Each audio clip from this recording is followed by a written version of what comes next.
요한복음 12장 1절로 8절 말씀을 가지고 진정한 헌신자의 모습이라는 제목으로 함께 말씀을 나누겠습니다. 역대상 11장에 보면 다윗의 세 용사의 헌신이 기록되어 있습니다. 다윗은 젊은 시절부터 자신을 괴롭혔던 사울 왕이 죽자 헤브론에 와서 왕이 됩니다. 그리고 예루살렘에 이미 살고 있던 여부수 족속을 몰아내었을 때 이번엔 블레셋 군대가 쳐들어왔습니다. 다윗은 다시 아굴람 굴 속으로 피신하게 됩니다. 그리고 다윗이 어렸을 적부터 자랐던 그 베들레헴이 이 블레셋 군대 앞 점령을 당하게 됩니다.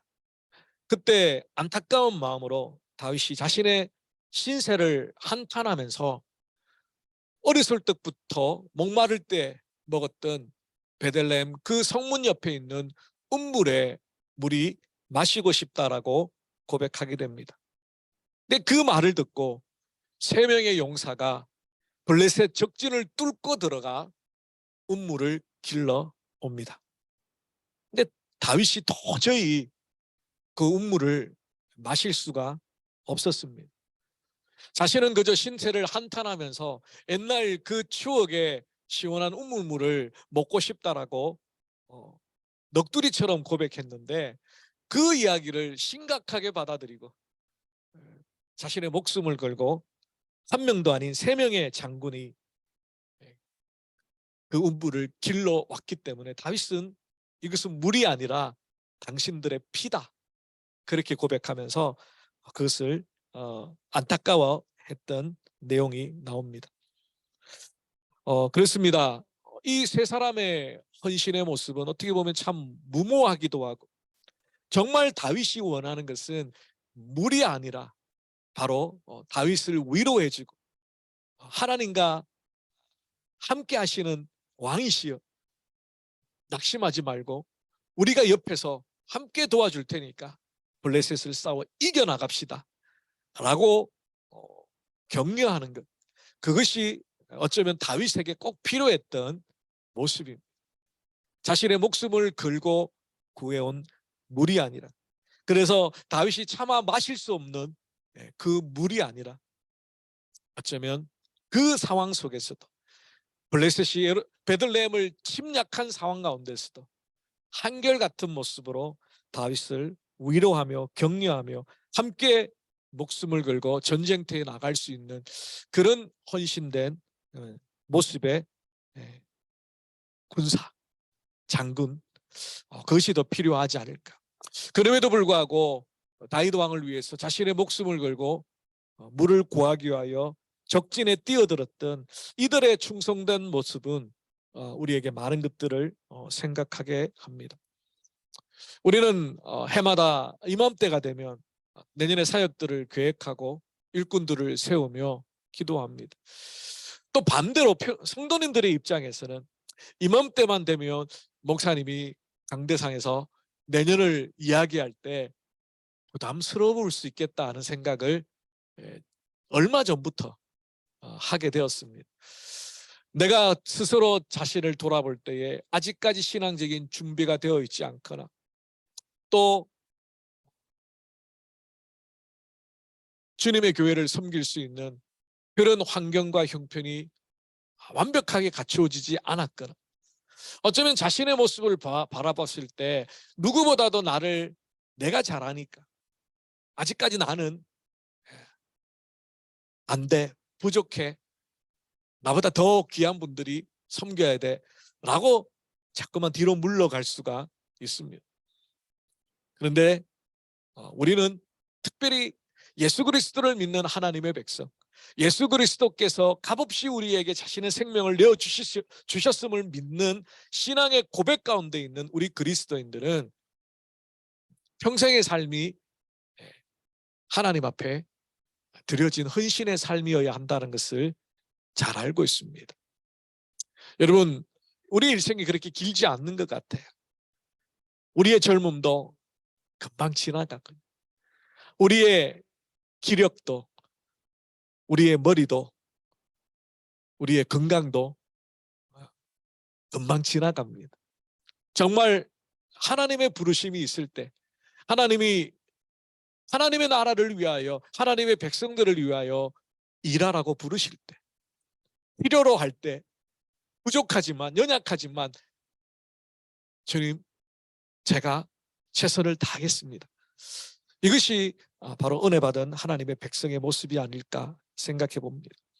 하나님은 우리에게 이 세 사람의 장군과 같이 정말 작은 것들, 또 무모한 것들, 그런 것들을 부탁하시는 것이 아니라 하나님의 나라에 꼭 필요한 일들, 하나님의 백성들을 섬기고 교회를 세워가는 일에 꼭 필요한 일들, 어떤 사람은 손의 일이 필요하고 어떤 사람은 발의 일이 필요하고, 그 모든 일들이 다 소중하고 필요한 일들입니다.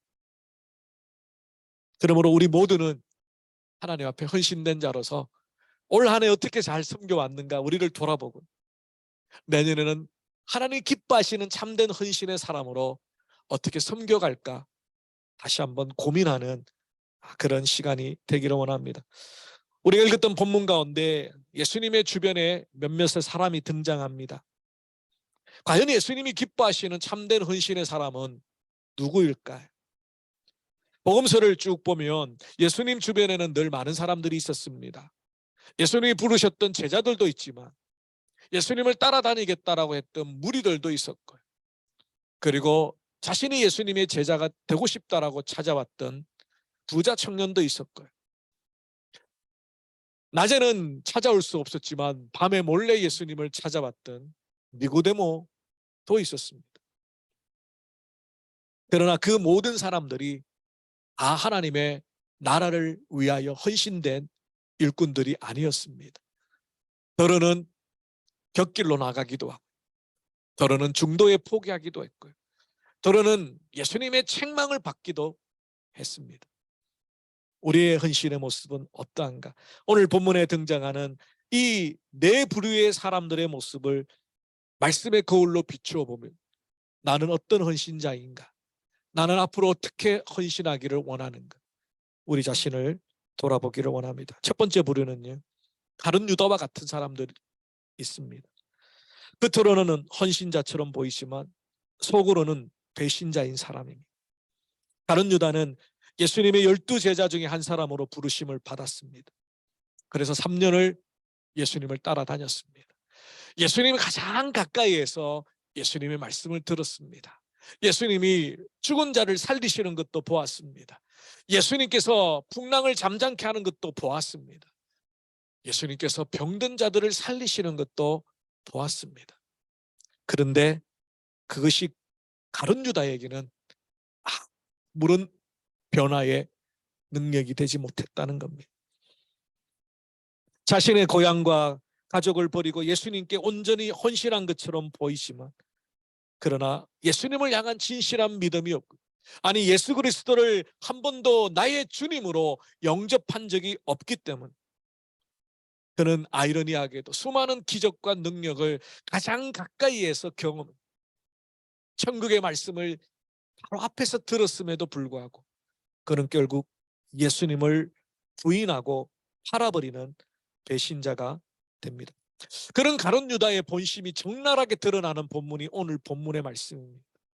마리아가 향유를 부어서 예수님의 발을 씻겨 주었을 때 제일 먼저 가룟 유다가 뭐라고 말합니까? 4절 이하의 말씀이죠. 제자 중 하나로서 예수를 잡아줄 가룟 유다가 말하되 이 향유를 어찌하여 300데나리온에 팔아 가난한 자들에게 주지 아니하였느냐 하니, 이렇게 말하면 가난한 자들을 생각함이 아니요 그는 도둑이라 돈꾀를 맞고 거기 넣는 것을 훔쳐감이라. 가룟 유다의 본심의 중심에는 물질이 있었습니다. 가난한 자를 도와주어야 한다라는 그의 주장은 현명하고 지혜로운 것처럼 보이지만 자신의 악함을 덮어버리기 위한 교묘한 술책이었습니다. 오늘 요한복음을 기록한 사도 요한은 그가 돈 맡은 자였기 때문에 예수님의 제자들이 함께 공동체 생활을 하면서 사용할 여러 가지 식비라든가 생활비를 한 사람이 맡아서 관리했는데 그게 가룟 유다였습니다.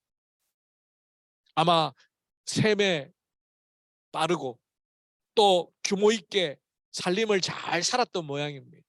아무래도 경제적인 관념이 다른 사람들보다 더 나으니까. 그러다 보니까 그 일을 맡았지만 점점 돈에 대한 욕심이 생겼는지 모르겠습니다. 실제로 예수님을 팔 때에도 돈을 받고 팔았죠. 은 30에 팔아버리게 됩니다.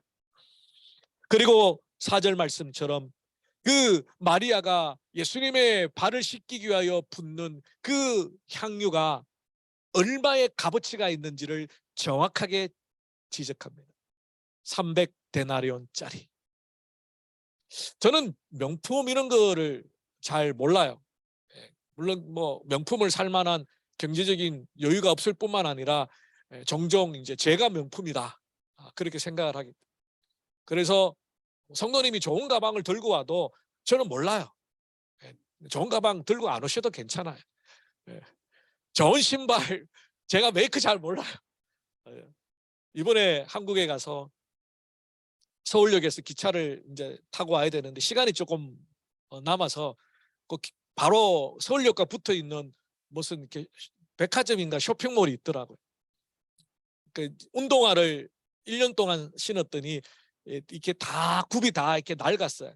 그래서 운동화를 사려고 매장에 이제 갔습니다. 가가지고 60% 세일. 다른 거 안 보이고 60% 세일.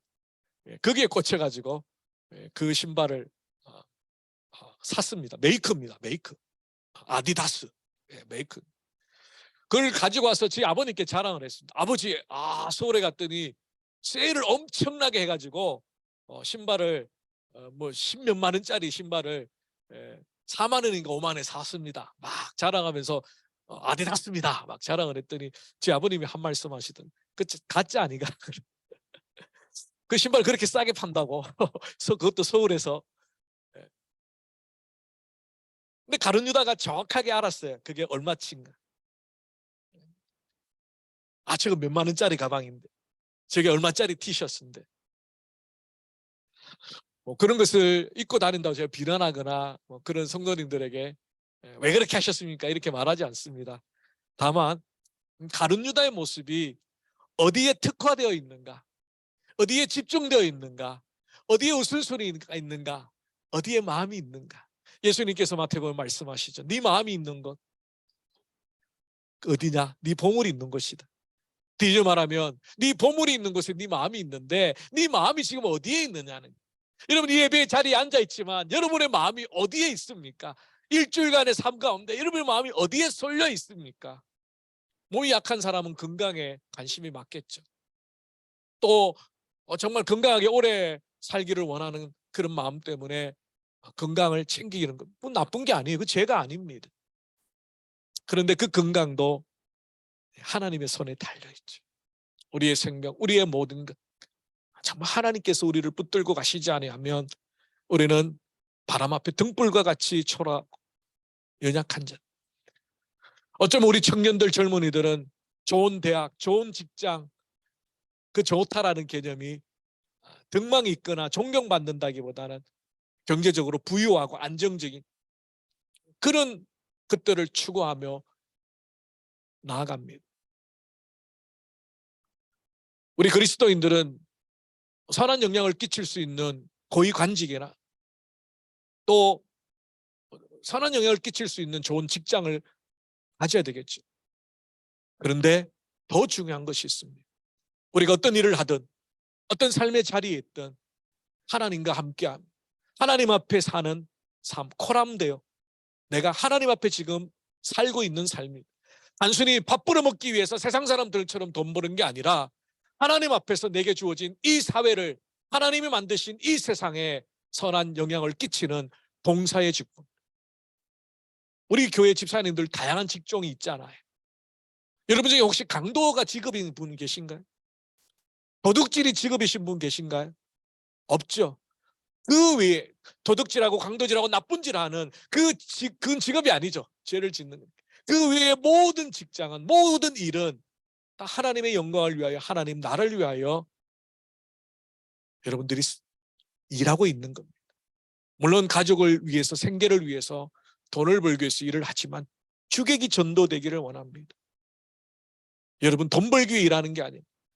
하나님 부르신 하나님의 나라의 위해, 하나님의 백성으로 세상 가운데 선한 영향을 끼치는 믿음의 사람으로 살기 위해서. 그래서 세상 사람들보다 더 열심히, 더 최선을 다하여, 더 정직하게, 더 정결하게 그렇게 일하셔야 됩니다.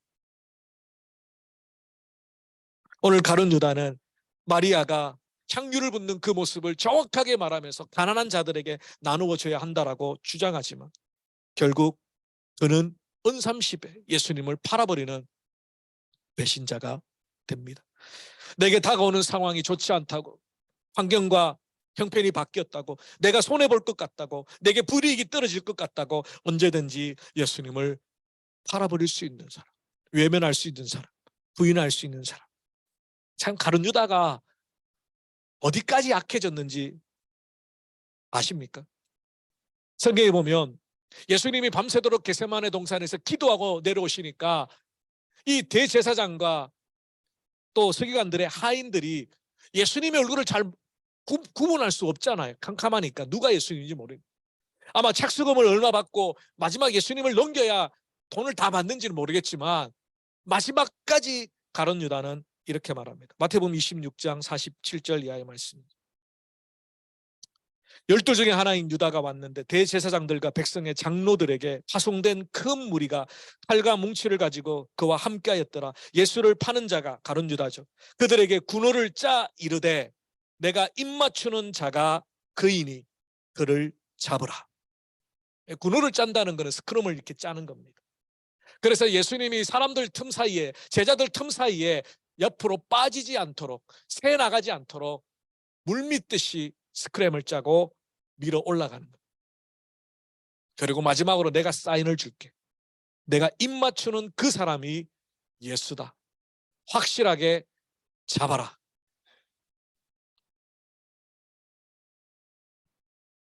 저는 가룟 유다를 보면서 참 두려움을 느낍니다. 일단은 제 자신이, 우리들의 자녀가, 내가 섬겼던 목양의 성도들이, 예수님도 어떻게 보면 가룟 유다 같은 제자를 만났지 않습니까? 3년을 온 정성을 다하여 하나님을 소개하고 복음을 가르치고 메시아이신 예수님의 모습을 드러냈지만 가룟 유다처럼 변하지 않는, 아예 처음부터 예수님을 다른 목적을 가지고 따라왔던 사람, 결국 예수님을 팔아버리는 사람이 되었다. 제가 마지막까지 신앙을 지킬 수 있을까? 어떤 환경이 와도, 어떤 형편이 와도, 아니 예수 때문에 핍박을 받고 예수님 때문에 내가 모든 것을 다 잃어버리고 조롱과 멸시와 고통을 당해도 정말 초대교회 성도들처럼 예수님 사랑합니다, 마라나타 아멘 주 예수여 어서 오시옵소서, 기꺼이 자신의 생명을 내어놓을 수 있을까? 우리들의 자녀가, 내 새끼들이 예수님 한 분밖에 없다라고 고백하며 이 험악한 세상 가운데, 이 유혹이 많은 세상 가운데 놀 것 많고 즐길 것 많고 이런 세상에 정말 끝까지 예수님을 붙들고 살아갈 수 있습니다.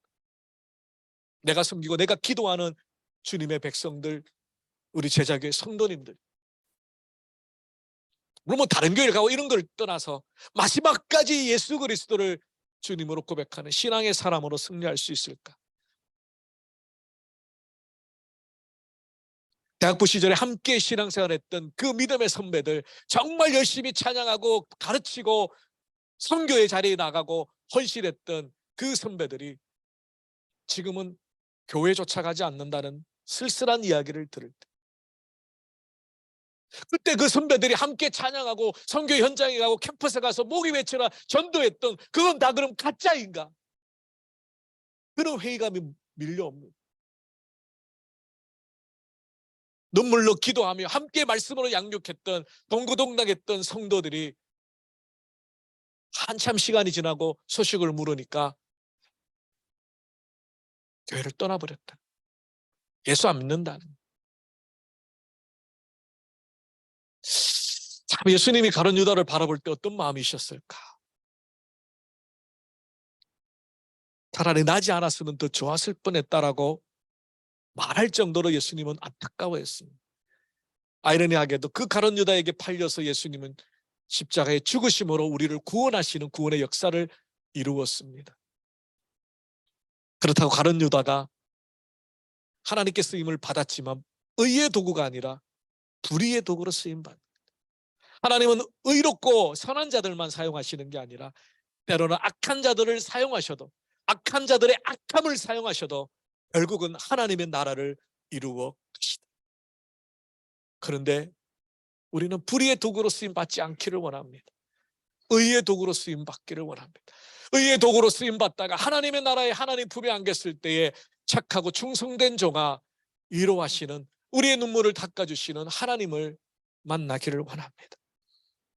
여러분, 어떤 어려움이 있어도요, 어떤 핍박이 있어도요, 어떤 고난이 있어도요, 어떤 유혹이 있어도 이 하나님 버리지 마시고, 이 예수 그리스도를 외면하지 마시고, 복음의 진리를 부인하지 마시고 끝까지 인내하심으로 하나님의 나라에 입성하신 우리 모두가 되기를 원합니다. 두 번째 부류는요, 마르다와 같은 사람이 있습니다. 겉으로는 헌신자인데요, 속으로는 자기 만족하는 사람. 마르다는 오늘 본문에 보니까 예수님과 제자들이 왔을 때 정말 분주히 가장 열심히 봉사하여 식사를 준비하여 예수님과 제자들 앞에 올려드렸습니다. 어쩌면 마치 어머니의 마음으로 예수님과 제자들이 막 허기진 배를 채우면서 야, 정말 맛있습니다 라고 말할 때 얼마나 흐뭇하고 뿌듯해 했을까요? 근데 병행구절인 누가복음 10장에 보면 조금 다른 마르다의 모습을 우리는 바라봅니다. 혼자 음식을 찾느라 분주했습니다. 열심히 수고하다가 문득 방안을 보니까 마리아가 예수님 발 아래 앉아 있어요.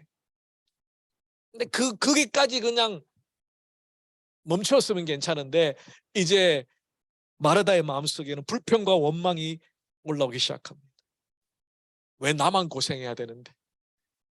아니, 처음 기쁨으로 시작했던 그 섬김이, 그 봉사가, 그 수고가 이제는 다른 사람과 비교하기 시작하고, 그것도 가장 가까운 마리아, 사랑하는 동생의 모습을 보고 열이 받는 게. 그래서 예수님한테 고자질하듯이 말합니다. 예수님, 나는 이렇게 고생하는데 마리아는 지금 아무것도 안 하고 있잖아요. 마리아 안 보이십니까? 좀 도와주라 그러세요.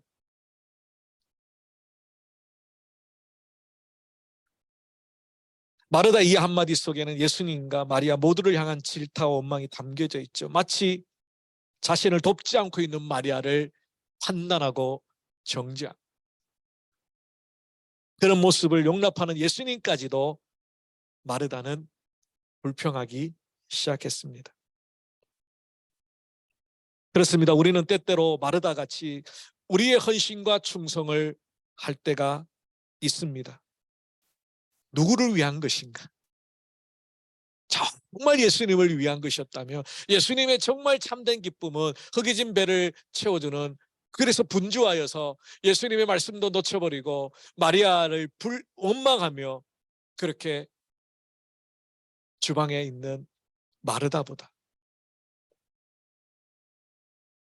정말 기뻐하시는 것은 천국의 말씀을 듣고 주님과 교제하는 마리아. 물론 교회에는 마르다도 필요합니다. 주방의 봉사들, 남들이 하기 싫어하는 힘들고 어려운 섬김의 자리들 있습니다. 그러나 진짜 중요한 것은 우리가 헌신할 때 우리의 헌신의 대상이 누구인가를 늘 염두에 두는 겁니다. 어쩌면 마르다는 자신의 그 요리하고 봉사하고 섬기는 그 기쁨 때문에 처음에는 예수님을 섬기고 제자들을 섬긴다는 마음으로 시작했을지 모르겠지만 나중에는 점점 자기 만족에 빠져 있는 섬김의 모습으로 변질되지 않았을까? 우리가 주님의 교회를 봉사할 때, 섬길 때 목회자에게 잘 보이려고 하는 거 아닙니다. 다른 사람들에게 인기 얻으려고 하는 것 아닙니다. 우리는 지금도 살아계셔서 우리의 모든 일거수일투족을 바라보시는 하나님 앞에 봉사하고 섬기는 것입니다. 우리가 종이라고 부르심을 받고 정말 종과 같이 주님의 나라를 섬기는 데 있어서 내 만족을 위해서, 다른 사람에게 신임을 얻고 존경을 얻고 인정을 받기 위해서 봉사하는 게 아니라 우리를 죄인 되었을 때 사랑해 주신 하나님의 사랑, 독생자 예수 그리스도를 기꺼이 내어주심으로 우리를 사랑해 주셨던 하나님의 그 사랑에 반응하였습니다. 하나님을 사랑하는 마음으로, 하나님이 사랑하셨던 교회와 사람들을 사랑하는 마음으로 묵묵히 봉사하고 섬기는 거죠.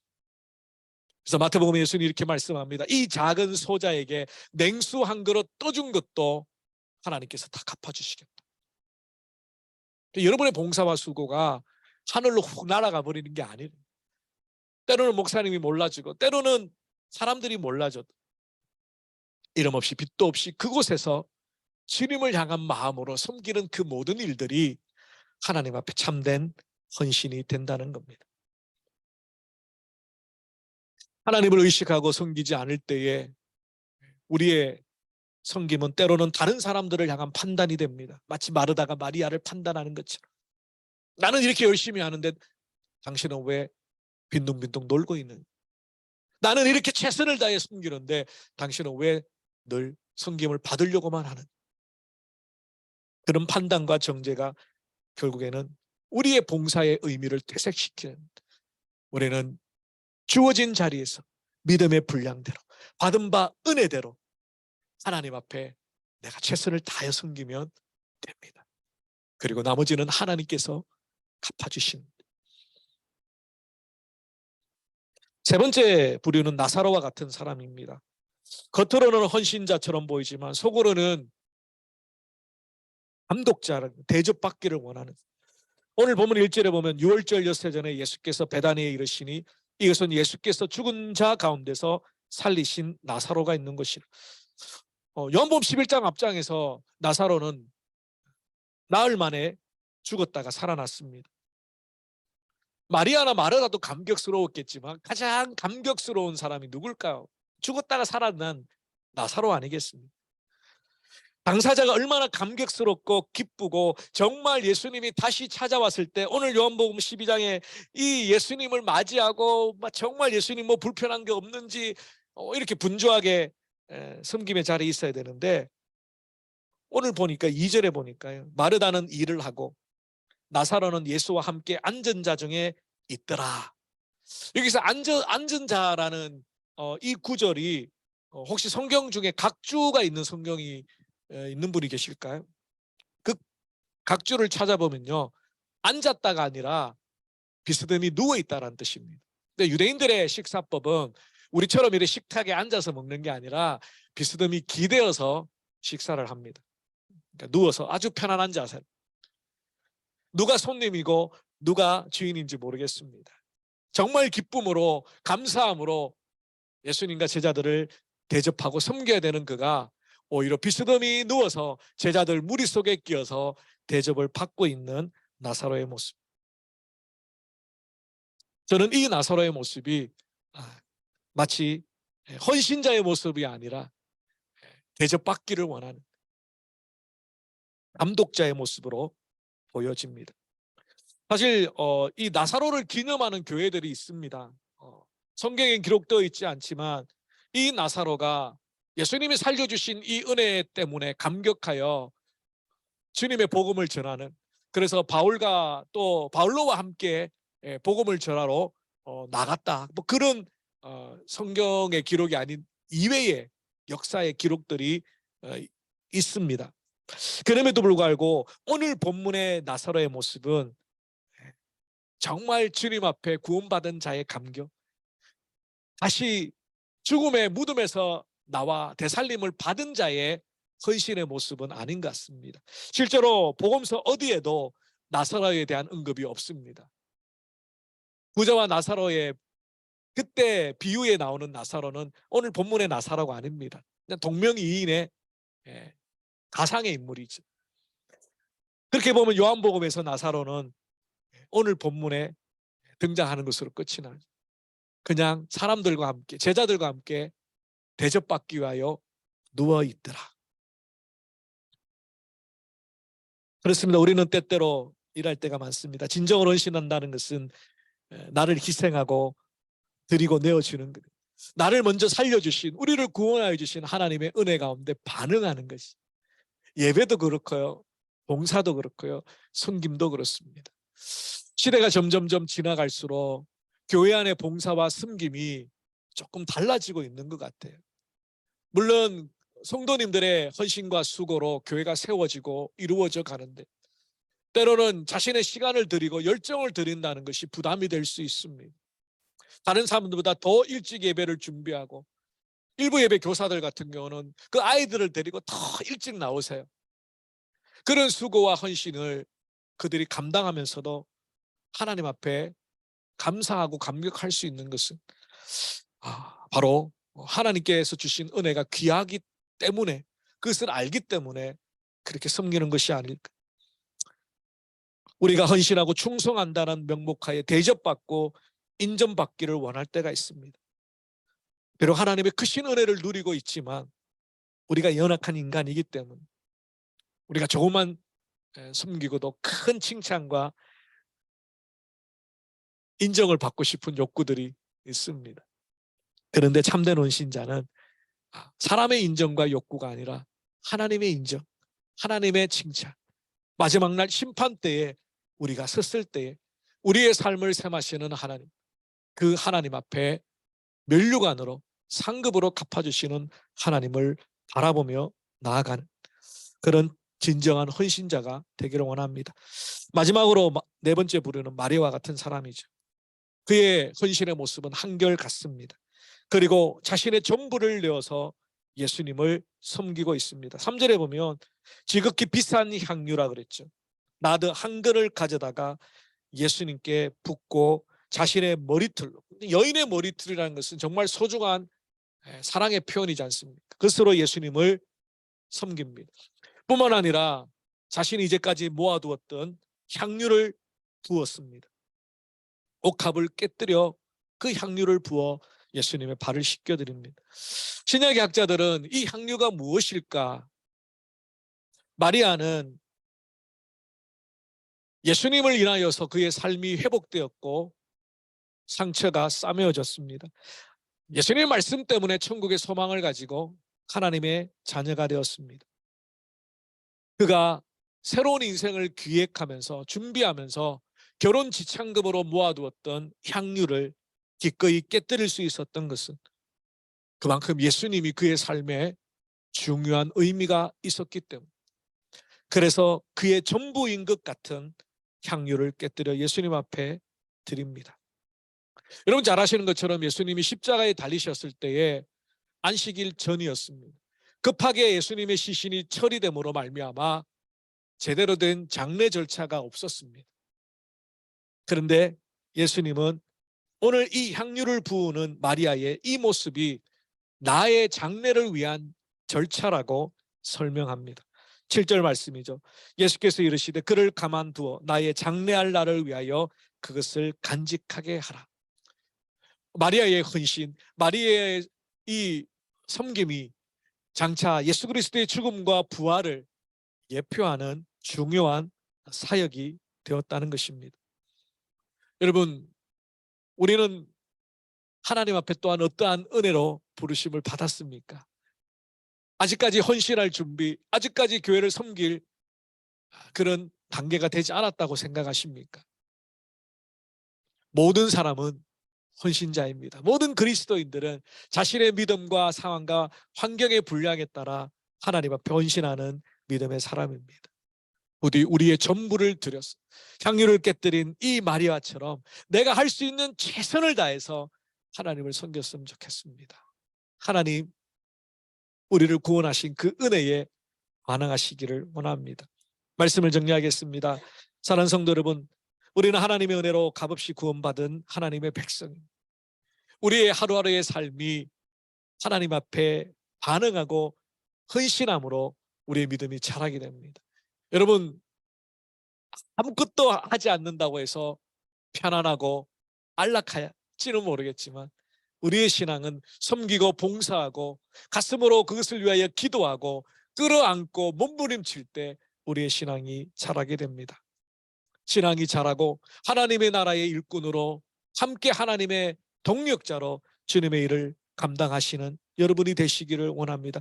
가룟 유다와 같이 환경과 상황이 바뀐다고 언제든지 내 신앙을 벗어버리고 도망자로 배신자로 살아가는 그런 자들이 아니라 마르다와 같이 자신의 만족을 위해서 봉사하며 다른 사람들을 판단하고 정죄하는 그런 사람이 아니라 나사로와 같이 감독자처럼 대접받고 섬김을 받고 인정을 받고 사람의 존경을 받으려고 하는 그런 사람이 아니라 마리아처럼 자신의 전부를, 자신의 진심을 담아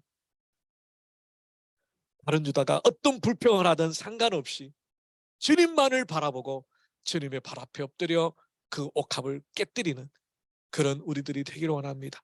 종종 교회에 와서 누구누구 때문에 은혜를 못 받겠다, 누구누구 때문에 내가 열심히 봉사하지 않겠다, 그런 마음을 먹지 마십시오. 가룟 유다가 어떤 잔소리를 하고 어떤 불평을 하더라도 주님만 바라보시며 여러분의 섬김의 자리, 그 자리를 빼앗기지 마시고 끝까지 최선을 다해 헌신하시기를 바랍니다.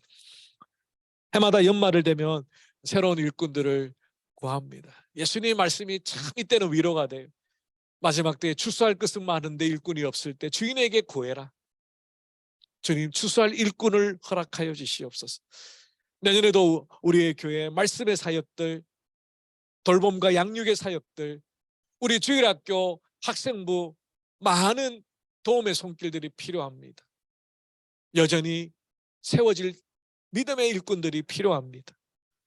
여러분, 요동치 마시고 내년에는 더욱더 섬김의 자리로 나가시기를 바랍니다. 얼마 전에 한 성도님으로부터 우리 교회 연말에 유행어가 있다는 재밌는 이야기를 들었습니다. 그 유행어가 뭐냐면 내년엔 좀 쉬고 싶다.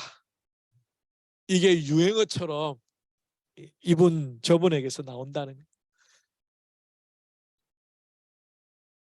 젊은 사람들은 어른들이 좀 섬겨주기를 바랍니다. 어른들은 젊은 사람들이 좀 열심히 봉사하도록 자리를 비켜줘야지. 아닙니다. 젊은 사람이든 연세 드신 사람이든 하나님이 부르실 때까지 섬기십시오. 좀 쉬고 싶다. 천국에 가서 쉬십시오. 여러분 자꾸 쉬고 싶다 그러면 하나님이 부르십니다. 그래, 천국에 와서 쉬어라.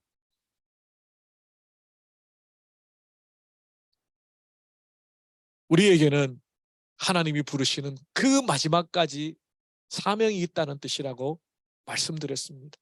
이 땅에 하나님의 사명이 다하면 하나님 부르십니다. 사명이 다하면 부르십니다. 아직까지 우리가 살아있다는 것, 이 땅에 우리가 지금 살아있다는 것, 여러분을 통해서 하나님이 이루시고자 하시는 하나님의 계획과 비전이 있다는 것, 그래서 살려주시는 거예요. 그래서 이 밤에도 우리를 데려가지 않으시고 또 하루를 허락하여 주시는 거예요. 여러분이 맡겨주신 사명, 마리아와 같이 최선을 다해 헌신하는, 그래서 내년에는 쉬고 싶다 유행어가 아니라 목사님 저 이거 하고 싶은데 좀 세워주세요. 목사님 저 이거 정말 열심히 하고 싶은데 목사님 좀 기도해 주세요. 이러한 분들이 들불과 같이 일어나기를 주님의 이름으로 축원합니다. 기도하겠습니다. 살아계신 주님 감사합니다. 오늘 믿음의 사람들의 모습들을 통해서 우리의 모습을 비춰봅니다. 주님 기뻐하시는 참된 헌신의 사람이 어떤 사람입니까? 주님, 가룟 유다와 같은 무늬만 헌신자가 아니라 또 마르다와 같이 자신의 만족을 위하여 헌신하는, 그래서 남을 판단하고 비판하는 자들이 아니라 나사로와 같이 대접받고 인정받고 사람에게 칭찬받기 원하는 감독자와 같은 사람이 아니라 마리아와 같이 자신에게 있는 전부를 무릎 꿇어 자신의 머리털로 예수님의 발을 씻겨주며 나를 만져주시고 나를 새롭게 변화시켜 주신, 내 인생을 변화시켜 주신 그 주님 한 분만을 오롯이 바라보며 자신의 전부를 내어주는 헌신의 자리로 나아가는 저희 모두가 되게 하여 주시옵소서. 코로나의 긴 시간을 지나고 이제 내년을 또한 계획하며 바라봅니다. 추수할 것은 많은데, 섬겨야 되는 주일학교 영혼들은 많은데, 정말 감당해야 되는 믿음의 연약한 자들은 많은데 여전히 우리는 머뭇거리고 있습니다. 아직 때가 되지 않았다. 나는 그것을 감당할 그릇이 못 되었다. 그런 봉사와 헌신을 이제 더 이상 지쳐서 하고 싶지 않다고. 주님 다시 한번 우리에게 성령의 은혜를 부어주시고 주님 마리아와 같은 헌신의 마음 허락하여 주셔서 기쁨으로 주님의 나라를 세워가고 주님의 교회를 세워가는 우리 모두가 되게 하여 주시옵소서. 감사하고 우리 주 예수 그리스도 이름으로 기도 올리옵나이다. 아멘.